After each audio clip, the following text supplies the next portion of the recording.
Hi, before you say anything about my eyes, I know they're a bit red.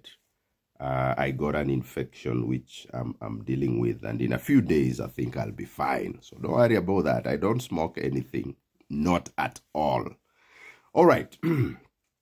So I came across this fantastic assessment of the South African situation, of the South African economy, and the general conditions in South Africa. And I'll just read this to you, then we can relate it to the rest of the continent.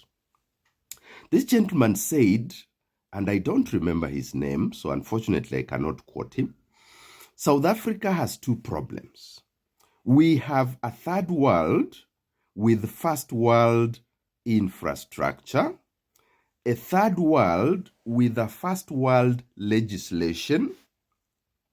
80% of the economy lives in the third world, but is governed by the 20% who live in the first world.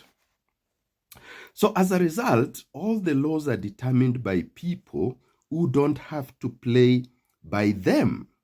And if they do, they have the instruments to do so. The instrument of capital, which is intended for the purpose of extracting value and exchanging value, is determined in how it exchanges that value by the people who can live up to those conditions for the people who cannot. Now, this is so fundamental to understanding the African situation. So on the one hand, you had African states being integrated in the global economy. But African populations were actually not integrated in the global economy. You see, because our systems had not developed that much. A lot of our population is still rural. In Kenya here, we talk about 70 to 80% is rural. A lot of our people rely on the so-called informal sector. Every time the government does its economic survey, that is every year, we are told that jobs are being created in the informal sector, not the formal sector. So you can see this through the logic of center-periphery relationships. You see, that even when Africans go abroad, even these football players, yes, they are paid millions and billions, but they are simply part of the of capitalism's value extraction. So even if your favorite footballer is a billionaire, mark my words, the reality is that he has created many more billions for that football team, for that football club, for the company that owns that football club. Every time we lose our people through brain drain, where we train our nurses, we train our doctors, we train our engineers, and they end up in the first world, so-called first world. That is part of capitalism's value extraction. This is exactly what this guy is talking about.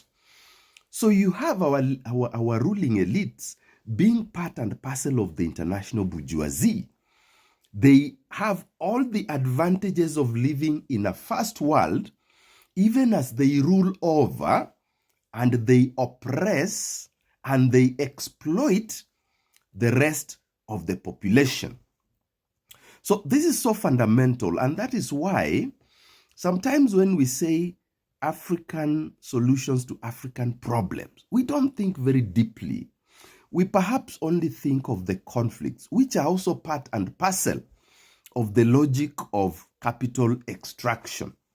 So Africa will never go anywhere unless the people themselves are properly in charge, unless the people themselves are integrated in a country's economy and therefore in the continental economy. The people must be part and parcel of the value extraction for themselves, not for external players, which is what our neoliberal integration process is basically delivering. So this situation that is described here is not going to change anytime soon unless we have very radical policies deliberately aimed at changing them and therefore running away from the global capitalist system, which will only continue to extract resources from Africa.